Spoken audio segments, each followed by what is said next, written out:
প্রিয় শিক্ষার্থী বন্ধুরা, আসসালামু আলাইকুম। আশা করি আপনারা সবাই ভালো আছেন। আজকে আমি সপ্তম শ্রেণীর সাধারণ বিজ্ঞান বইয়ের অষ্টম অধ্যায়ের শব্দের কথা সম্পর্কে আমরা আলোচনা করব। অনুশীলনী ৮ শূন্যস্থান পূরণ। শব্দ কোনো মাধ্যমে ছাড়া সঞ্চালিত হয় না। এখানে হচ্ছে মাধ্যম। আমাদের মাধ্যম অবশ্যই আমাদের জানা আছে তিনটি: কঠিন, তরল এবং হচ্ছে গ্যাসীয় অথবা বায়বীয় বলা হয়। ২ নম্বর প্রশ্ন বলছে মানুষের কানের শ্রব্যতার সীমা আমাদের ২০ হার্টজ থেকে ২০,০০০ হার্টজ পর্যন্ত। এরপরে অবাঞ্ছনীয় বা বিরক্তকর শব্দকে হলো নয়েজ। শব্দের বেগ বায়বীয় পদার্থে সবচেয়ে কম, এরপরে তরল পদার্থে একটু বেশি এবং কঠিন পদার্থ সবচেয়ে বেশি।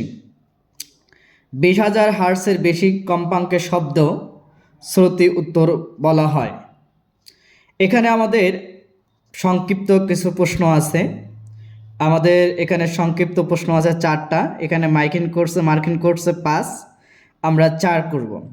আমরা এই যে 4টি সংক্ষিপ্ত প্রশ্ন আছে তার আমরা অ্যান্সারগুলো নিয়ে এসেছি। আমাদের 1 নম্বর যে আমাদের উক্তিটি দেওয়া আছে, শ্রব্যতা ও অশ্রব্যতা শব্দের পার্থক্য লিখি বা লেখো। শ্রব্যতা এবং অশ্রব্যতা আমরা এর আগেও এই সম্পর্কে আমরা আলোচনা করেছিলাম যে পার্থক্যগুলো আমাদের কিভাবে লিখতে হয়। পার্থক্য অবশ্যই আমাদের ছক আকারে লিখতে হয়। তা আমরা এখানে ছক আকারে লিখেছি। এখানে 2টি অংশ দিচ্ছি, একটা ডান একটা বাম। এটা বাম অংশ, এটা ডান অংশ। এখানে হচ্ছে ছকে 2টি কলাম আমাদের বিদ্যমান আছে। সারি আছে 3টি। 1 নম্বর সারিতে শ্রব্যতা, শ্রব্য এবং হচ্ছে অশ্রব্য শব্দ। যে শব্দ আমরা শুনতে পাই তাকে আমাদের শ্রাব্য শব্দ বলা হয়, আর যে শব্দ আমরা শুনতে পাই না তাকে অশ্রাব্য শব্দ বলে। শ্রাব্য শব্দ কম্পাঙ্ক 20,000 থেকে 20,000 হার্টজ এর মধ্যে। অশ্রাব্য শব্দ হচ্ছে 20,000 থেকে কম, না 20 থেকে কম এবং 20,000 উপরে আমাদের কি থাকবে, কম্পাঙ্ক থাকবে। এরপরে আমাদের 2 নম্বর প্রশ্ন বলা হয়েছে শ্রুতিপূর্ণ ও শ্রুতি উত্তর শব্দ কাহাকে বলা হয়। আমাদের সংজ্ঞা বইয়ের মধ্যে আছে, তার মধ্যে আমরা এখানে কি করতেছি দিচ্ছি, যে শব্দ প্রতি সেকেন্ডে 20টির কম কম্পাঙ্ক সৃষ্টি করে তাকে আমরা শ্রুতি শব্দ বা পূর্ব শব্দ বলা হয়, যা মানুষ শুনতে পায় না। যে শব্দ প্রতি সেকেন্ডে 20,000টির বেশি কম্পাঙ্ক সৃষ্টি করে তাকে শ্রুতি উত্তর শব্দ বলে, যাহা মানুষ শুনতে পায় না।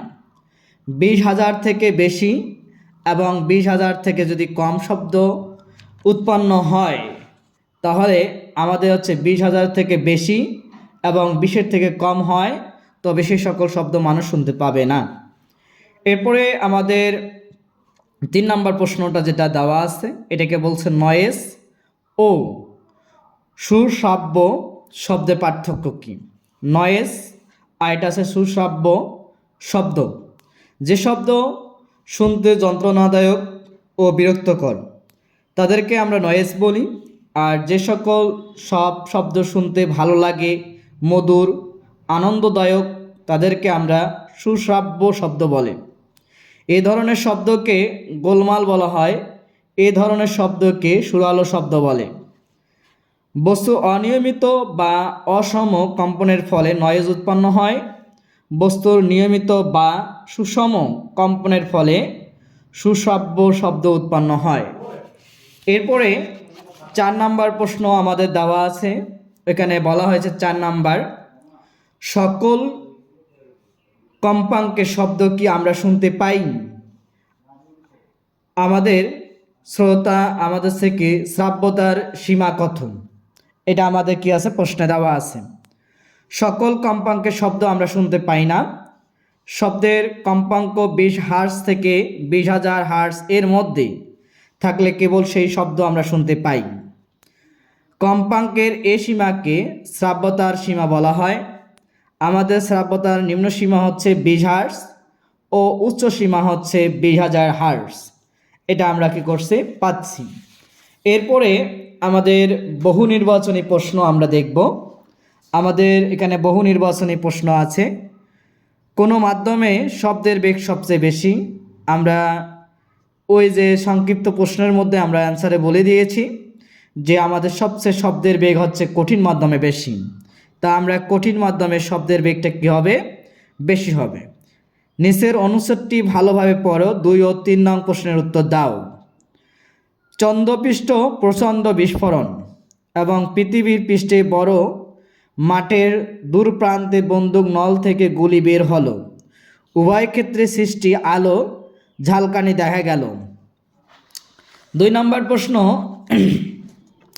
বলা হয়েছে চন্দ্রপৃষ্ঠে বিস্ফোরণের শব্দ শুনতে হলে পৃথিবী থেকে 1 চন্দ্রের দূরত্ব কম হতে হবে।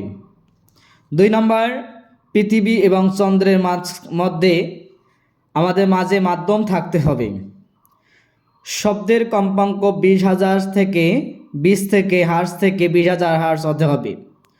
অবশ্যই আমাদের শব্দ এখানে শোনার জন্য দ্রুত আমাদের ফ্যাক্ট আছে, কিন্তু কম বা বেশি হতে হবে এটার কোনো আমাদের নিশ্চয়তা আমাদের নাই।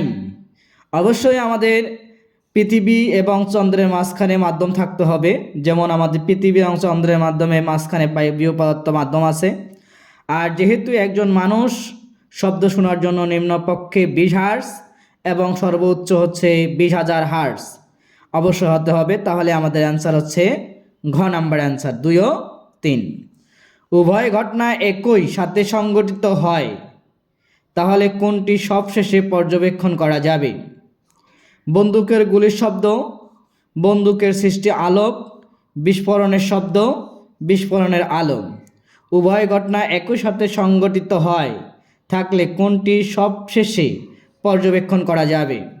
আমাদের হচ্ছে বিস্ফোরণের শব্দ, কারণ বন্দুকে যেহেতু মাঠে, এটা খুব তাড়াতাড়ি আমাদের আলো আমাদের পৌঁছাবে, বন্দুকের গুলির শব্দ আমরা শুনতে পাবো। আর এখানে বিস্ফোরণের আলোটা হচ্ছে যেহেতু আলো 3 × 10 ইনভার্স কত আসে আমাদের 10⁸ এমএজ ইনভার্স 1 বেগে আমাদের কি প্রবাহিত হয়, আর অপরদিকে 330 এমএজ ইনভার্স 1 বেগে শব্দ প্রবাহিত হয়। সেহেতু আমাদের বিস্ফোরণের শব্দটা আমরা পরে পর্যবেক্ষণ করব। ভিতরে বাতাসে কম্পনের ফলে সুর সৃষ্টি হয় কোন যন্ত্রের? আমাদের সেতারা, একতারা, গিটার, বাঁশি। তাহলে আমরা এগুলো কী করলাম? পেয়েছি। পরবর্তী অধ্যায়ের আমাদের সকল প্রশ্নের অ্যান্সার পাওয়ার জন্য আমাদের চ্যানেলটিকে সাবস্ক্রাইব করে নোটিফিকেশন বাটন অল করে পাশে থাকবেন।